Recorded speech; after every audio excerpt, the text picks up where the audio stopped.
Hello student, आज हम लोग बिहार एसएससी के लिए सामान्य अध्ययन का प्रैक्टिस सेट देखेंगे। तो चलिए स्टार्ट करते हैं। पहला क्वेश्चन क्या है, भारत की सबसे बड़ी खारे पानी की झील कौन है। ठीक है, इसमें से पूछा गया तो पूछा जाएगा तो इसके आंसर ऑप्शन ए होगा। ऑप्शन ए मतलब चिल्का झील। चिल्का झील ही इसमें सबसे खरे पानी का झील है, जो कि उड़ीसा में। कहाँ पे है? उड़ीसा में पूछा जाएगा। चिल्का झील कहाँ स्थित है? तो उड़ीसा में। सांभर झील की बात करें तो सांभर झील जो है ये अधिक लवणता वाले और ये राजस्थान में पाया जाता है। सबसे अधिक लवणता वाले झील कौन है? सांभर झील। ठीक है। पुलिकट झील तो हम लोग जानते हैं कि आंध्र प्रदेश और तमिलनाडु की सीमा पर स्थित है पुलिकट झील। ठीक है। वही पूछे जाए वेमनाथ झील। वेमनाथ झील जो ये एक लैगून झील है। पुलिकट झील भी लैगून झील है, जो कि वेमनाथ झील जो कि केरल में पाया जाता है, लेकिन पुलिकट आंध्र प्रदेश और तमिलनाडु के बॉर्डर पर पाया जाता है। ठीक है। नेक्स्ट क्वेश्चन है कि निम्नलिखित में से किसे वर्ष 2020 का राजीव गांधी खेल रत्न पुरस्कार कुश्ती के लिए दिया गया था। तो कुश्ती के लिए राजीव गांधी खेल रत्न पुरस्कार विनेश फोगाट को दिया गया था, लेकिन हम लोग आज जानते हैं 2021 में राजीव गांधी खेल रत्न पुरस्कार का नाम चेंज होके मेजर ध्यानचंद खेल रत्न पुरस्कार हो गया। क्या हो गया? मेजर ध्यानचंद खेल रत्न पुरस्कार। मेजर ध्यानचंद खेल रत्न पुरस्कार हो गया। ठीक है। अच्छा, अगर पूछा जाए खेल दिवस कब मनाया जाता है तो 29 अगस्त को। कब? 29 अगस्त को खेल दिवस मनाया जाता है, आप लोग याद रखिएगा। ठीक है, इतना ही इंपॉर्टेंट है। नेक्स्ट क्वेश्चन क्या है? 3 नंबर, निम्नलिखित में से किस मुगल शासक ने इस निंदा को दंडनीय अपराध घोषित किया है। तो औरंगजेब जो है इस निंदा को दंडनीय अपराध घोषित किया है। कौन? औरंगजेब। तो इसका आंसर औरंगजेब हो जाएगा, ऑप्शन नंबर फर्स्ट। ठीक है। अच्छा, औरंगजेब जो को जिंदा पीर का शाही कहा जाता है। औरंगजेब जो है तेग बहादुर नौवे गुरु जो था सिख का, उसको हत्या करवाया था। ठीक है, 1675 में। ये इंपॉर्टेंट हो गया। ठीक है। नेक्स्ट क्वेश्चन में मूव करते हैं। डेट इज, निम्नलिखित में से कौन पंचायत की वित्तीय स्थिति का पूर्ण अवलोकन करने के लिए वित्तीय आयोग का गठन कर सकता है। देखिए, पंचायत में जो वित्तीय आयोग का गठन कौन कर सकता है? तो राज्य के राज्यपाल करता है। इसका आंसर क्या होगा? राज्य के राज्यपाल। ठीक है, ऑप्शन नंबर डी। ठीक है। नेक्स्ट क्वेश्चन मूव करते हैं। क्वेश्चन है, प्रत्येक वर्ष की डैश डैश को विश्व पर्यावरण दिवस कब मनाया जाता है? विश्व पर्यावरण दिवस 5 जून को मनाया जाता है। आई थिंक सबको याद ही होगा, ये सबसे इजी क्वेश्चन है। एक दिन दिवस से क्वेश्चन रहता ही है। नेक्स्ट क्वेश्चन है 6 नंबर की पुस्तक है और मिलान करना है। ठीक है, 6 में तो I do white I do, पहला जो है I do white I do, इसका जो है लेखक है रघुराम राजन है। कौन है? Raghuram Rajan. My country my life, यानी कि एक का सी, माई कंट्री माई लाइफ, इसका लेखक कौन है? एल के अडवाणी। ठीक है, तो 2 का डी। ठीक है। डिस्कवरी ऑफ इंडिया, ये तो सब लोग जानते हैं, जवाहरलाल नेहरू है। 3 का बी। तो इम्परफेक्ट किसका हो जाएगा? 4 का ए, मतलब ऑप्शन नंबर क्या? ऑप्शन नंबर 1 का सी, 1 का सी ऑप्शन नंबर, और 2 का डी, तो यानी ऑप्शन नंबर सी हो जाएगा। ठीक है, तो 6 का आंसर क्या हो जाएगा? Option C. ठीक है, चलिए मूव करते हैं नेक्स्ट क्वेश्चन पे। नेक्स्ट क्वेश्चन ये है कि कोरोना रोग कोविड-19 का पहला केस भारत के किस राज्य में आया था उस समय? तो इसका आंसर क्या हो जाएगा? सब लोग जानते होंगे, केरल में आया था। ठीक है, कहाँ पे आया था? केरल में। तो इसका ऑप्शन बी आंसर हो जाएगा। ये करंट अफेयर का क्वेश्चन था इसे। नेक्स्ट क्वेश्चन है कि महिला उद्यमियों को सूक्ष्म वित्त उपलब्ध करवाने वाली योजना कौन है? तो महिला समृद्धि योजना होता है जो बेसिकली उद्यमियों को सूक्ष्म वित्त उपलब्ध कराती है। ठीक है, तो महिला समृद्धि योजना, ऑप्शन नंबर सी हो जाएगा इसका आंसर। ठीक है। नेक्स्ट क्वेश्चन पर मूव करते हैं। डेट इज 9 नंबर, सविनय अवज्ञा आंदोलन किस घटना से पहले घटित हुई? सविनय अवज्ञा आंदोलन के बारे में पूछे, किस घटना से पहले घटित हुई? देखिए, पूर्ण स्वराज दिवस की घोषणा कब हुई थी? 1924 में, है ना। और मांग कब हुई थी पूर्ण स्वराज दिवस की? 1929 में। ठीक है। गांधी इरविन समझौता की बात करें तो 5 मार्च 1931 को हुआ था, ये तो सब लोग जानते हैं। ठीक है, तो क्रिप्स मिशन 1942 में आया था। ठीक है। अब दांडी मार्च की बात रही तो दांडी मार्च जो है कब आया था? तो दांडी मार्च है आपका 1930 में आया था, है ना। तो दांडी मार्च की जस्ट बात, यानी ऑप्शन नंबर इसका बी होगा आंसर। ठीक है, 9 का बी। ठीक है, क्योंकि सविनय अवज्ञा आंदोलन भी 1930 में ही आया था। ठीक है, तो 9 का हो गया बी। 10 नंबर, किस प्रधानमंत्री द्वारा 73वां संविधान संशोधन विधेयक लोकसभा में प्रस्तुत किया गया? 73वां संविधान संशोधक विधेयक किस प्रधानमंत्री द्वारा? 73वां जो है आपका पंचायती राज का था, जो कि पीवी नरसिम्हा राव के द्वारा किया गया था, है ना, हम लोग पढ़े हैं 73वां, तो 73 का बी होगा। ठीक है, चलिए नेक्स्ट क्वेश्चन है, बर्मा किस वर्ष ब्रिटिश आधिपत्य से मुक्त हुआ? 11 नंबर क्वेश्चन है, बर्मा किस वर्ष? तो वर्ष 1939 में है। द्वितीय विश्व युद्ध जब शुरुआत हुई थी उस समय 1945 तक चली, जो 1939 से 1945 तक चली थी द्वितीय विश्व युद्ध, उसी समय बर्मा का पहला बर्मा का जो है युद्ध है स्टार्ट हुआ था। ठीक है, तो उसका आंसर क्या हो जाएगा? 15 अगस्त 1947 को जो है ब्रिटिश हम लोग को आज़ादी मिली थी। ठीक है, तो बर्मा कब, क्या क्वेश्चन, बर्मा किस वर्ष ब्रिटिश आधिपत्य से मुक्त हुआ था? तो बर्मा जो है आपका 1948 में ब्रिटिश आधिपत्य से मूव हुआ था। ठीक है, ऑप्शन नंबर ए। एक मिनट, ऑप्शन ए। ठीक है, 12 नंबर क्वेश्चन है, देश के पहला फ्राइट विलेज बनेगा। देश के पहला फ्रेट विलेज या फ्राइट विलेज जो भी कह दिए, वो कहाँ बनेगा? वाराणसी में बना। कहाँ बनेगा? वाराणसी में। ये करंट अफेयर क्वेश्चन। जैन धर्म के 23वें तीर्थंकर कौन थे? देखिए, जैन धर्म का जो स्थापना किया गया था वो ऋषभ देव के द्वारा किया था, लेकिन 23वें तीर्थंकर जो है जैन धर्म का, वो कौन था? इसमें नाम महावीर का नहीं दिया हुआ है, तो महावीर का नाम नहीं दिया हुआ तो यहाँ पार्श्वनाथ है ना, तो वही होगा आंसर। महावीर बोले या पार्श्वनाथ, वही होगा। ठीक है, और जैन धर्म के रियल संस्थापक महावीर हुए। ठीक है, लेकिन जैन धर्म के पहले तीर्थंकर ऋषभ देव थे। ठीक है, क्वेश्चन है चौथा, 14 नंबर, निम्नलिखित में से कौन सा मृत ज्वालामुखी है? 14 का है, मृत ज्वालामुखी कौन सा है? तो माउंट फ्यूजियमा है पहला ऑप्शन, माउंट एटना है, माउंट पोपा या स्ट्रॉम वैली। तो इसका आंसर सी होगा। माउंट पोपा जो है, जो मृत ज्वालामुखी है, कहाँ का है माउंट पोपा? माउंट पोपा जो है म्यांमार में स्थित है, जो कि मृत ज्वालामुखी। ठीक है, अगर पूछा जाए आपसे Mount Popa, option number C. Mount Fujiyama ये जो है जापान का है, माउंट एटना जो कि इटली का है, स्ट्रॉम्बली जिसको प्रकाश स्तंभ कहते हैं, किसका? भूमध्य सागर का। ठीक है, ये स्ट्रॉम्बली जो भूमध्य सागर में स्थित है। तो ये आई थिंक क्लियर हो गया होगा। नेक्स्ट क्वेश्चन है, भारत को विनिर्माण केंद्र के रूप में बढ़ावा देने के लिए प्रारंभ की गई योजना कौन है? अच्छा, विनिर्माण मतलब करने के लिए कौन सा योजना भारत में स्टार्ट हुआ था? 2014 में स्टार्ट हुआ था। वो पहला था क्या? Make in India. ये योजना से क्वेश्चन होगा। तुर्कमेनिस्तान की राजधानी कहाँ है? अच्छा, तुर्कमेनिस्तान की राजधानी उस समय अशागाबाद थी। कहाँ थी लेकिन? ठीक है, तो 16 का आंसर सी हो जाएगा। निम्नलिखित में से कौन सा भारत के पूर्वी तट पर स्थित सबसे गहरा स्थलबद्ध एवं समुचित सुरक्षा युक्त बंदरगाह है? क्या पूछा है? पूर्वी तट पर जो है, पूर्वी तट पर तो बंदरगाह विशाखापत्तनम भी है, चेन्नई भी है और तूतीकोरन भी है। सबसे गहरा और स्थलबद्ध भी होना चाहिए, है ना। सबसे गहरा और स्थलबद्ध विशाखापत्तनम ही है। ठीक है, कौन है? विशाखापत्तनम। एक मिनट, तो इसका आंसर हो जाएगा विशाखापत्तनम। ठीक है, क्वेश्चन नंबर 18 के बारे में पूछा गया है कि निम्नलिखित में से किस टीम ने आईपीएल मुकाबला 2019 में कौन आईपीएल का मुकाबला जीता था? ये करंट अफेयर का क्वेश्चन है। वो तो मुंबई इंडियंस ही था लगातार, तो option C Mumbai Indians. Punjab में भूमि क्षति का प्रमुख कारण क्या है?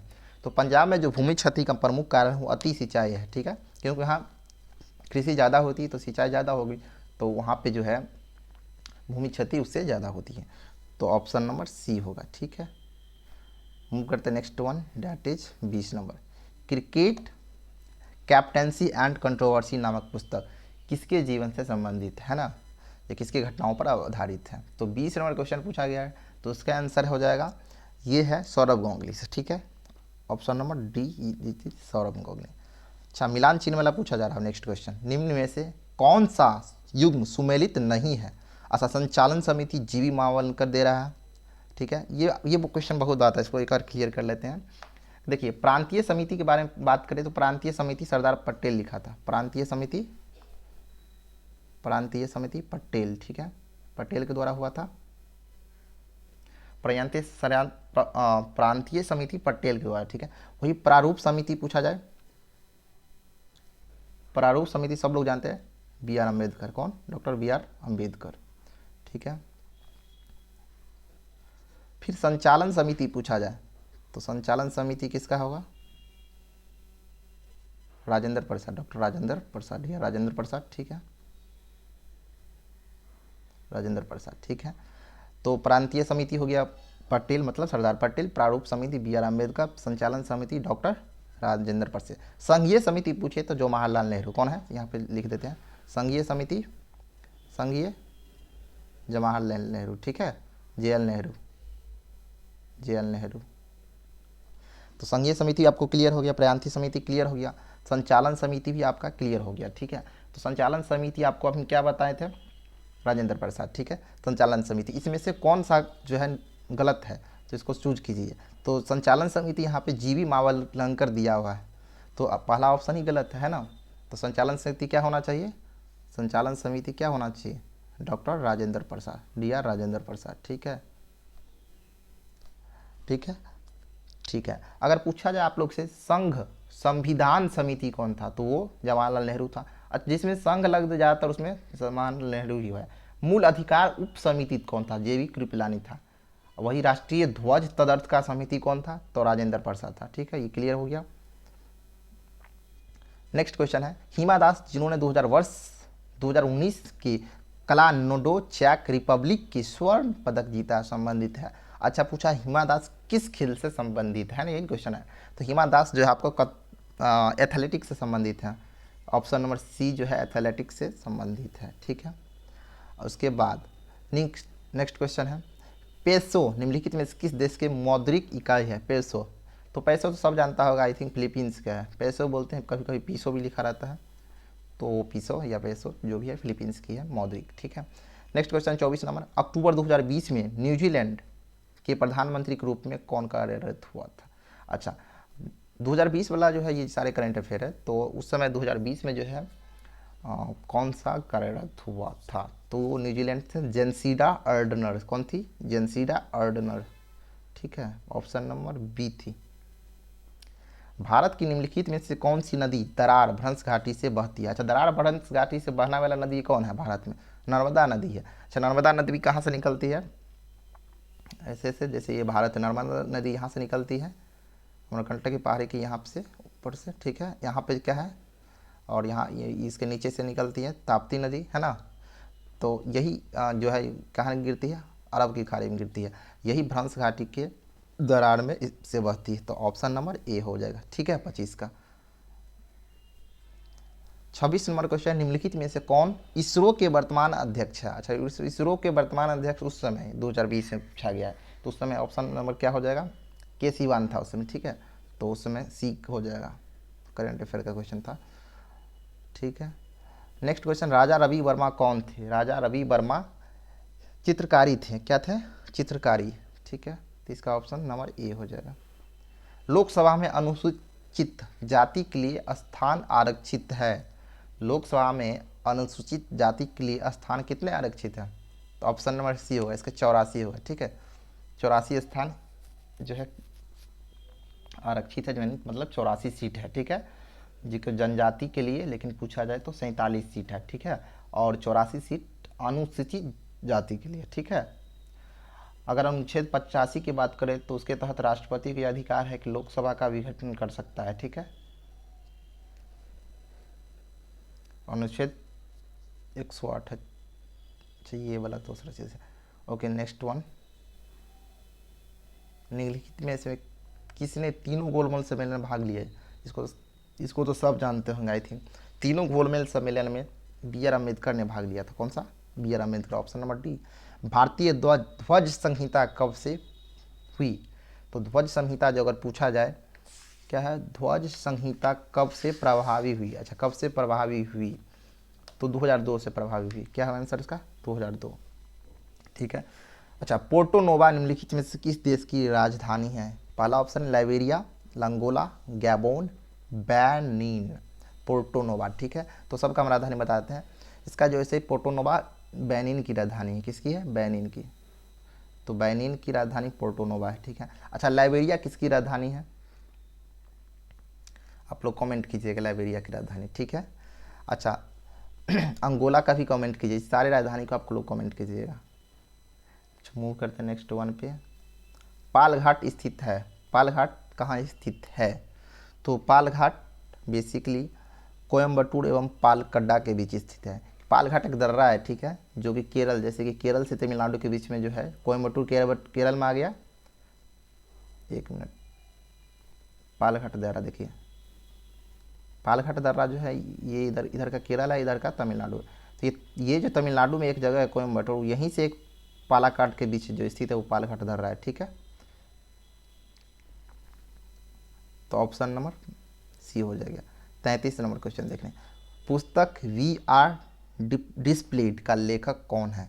वी आर डिस्प्लेड का लेखक कौन है? तो ठीक है, इसमें से पूछा गया। तो पहला ऑप्शन है सुधा मेनन, अमील लोढ़ा, मलाला यूसुफजई, यशवंत सिन्हा। अच्छा, मलाला यूसुफजई है इसका लेखक, ठीक है। यशवंत सिन्हा तो ऐसे भी नहीं होगा। तो जो 2014 में मलाला यूसुफ को मिला था नोबेल पुरस्कार, जो पाकिस्तान की नागरिक थी, है ना, वही है।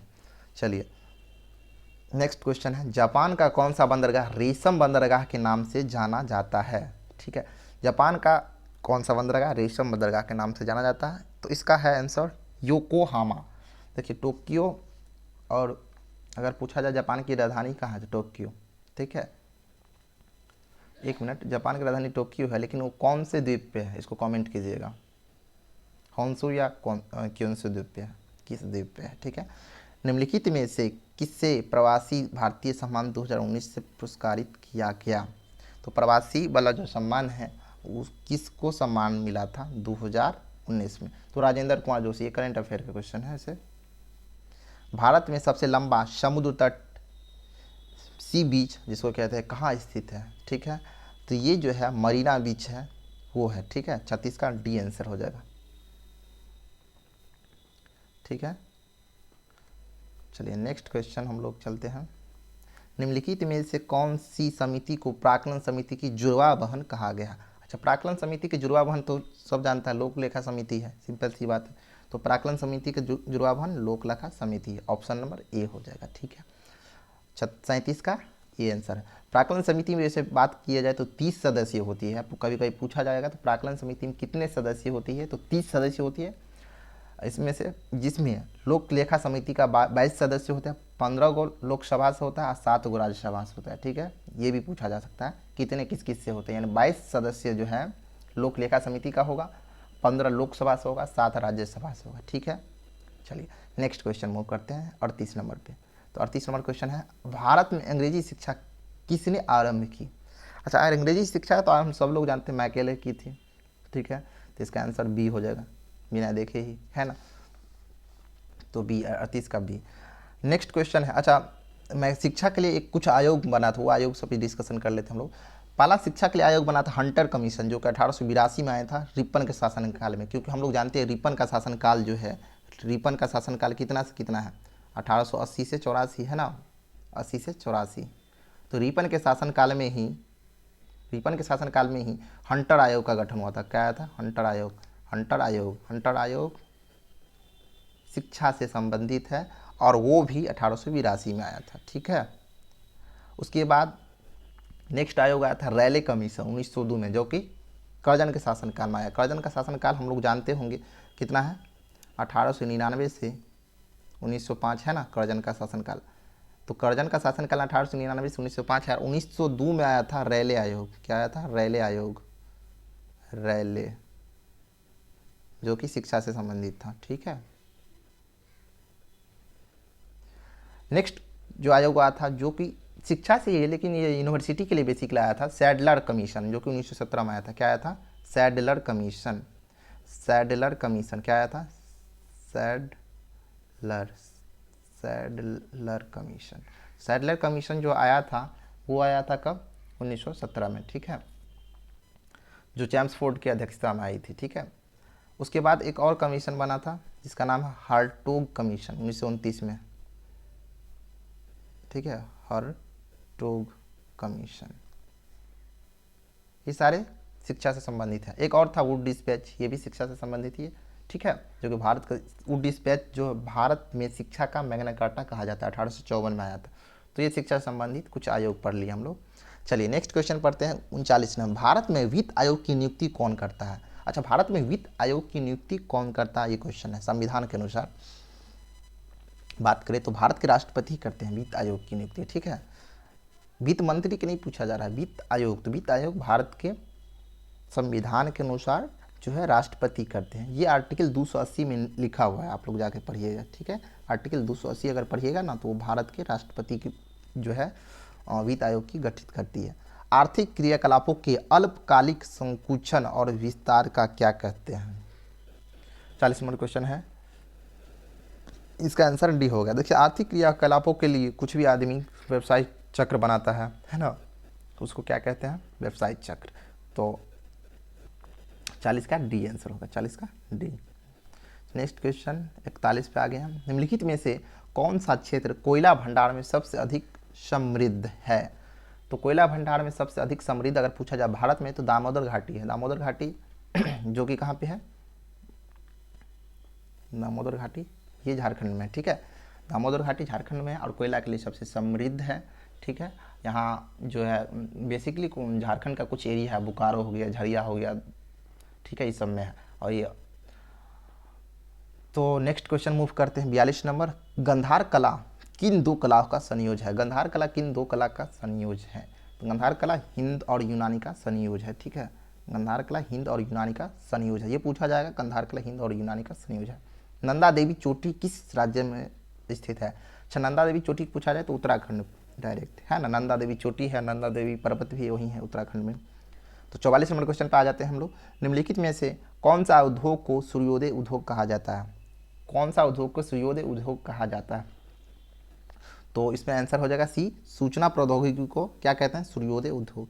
कोई भी सूचना जैसे सूचना देगा तो उसके लिए काम ही होगा ना, तो सूर्य की तरह वर्क करेगा, उदय हो जाएगा, है ना। तो ऑप्शन नंबर सी हो जाएगा। 45 नंबर क्वेश्चन हम लोग देख लेते हैं। निम्नलिखित में से कौन सा अंतर्राष्ट्रीय पुरस्कार पत्रकारिता के क्षेत्र में सर्वोत्तम योगदान के लिए दिया जाता है?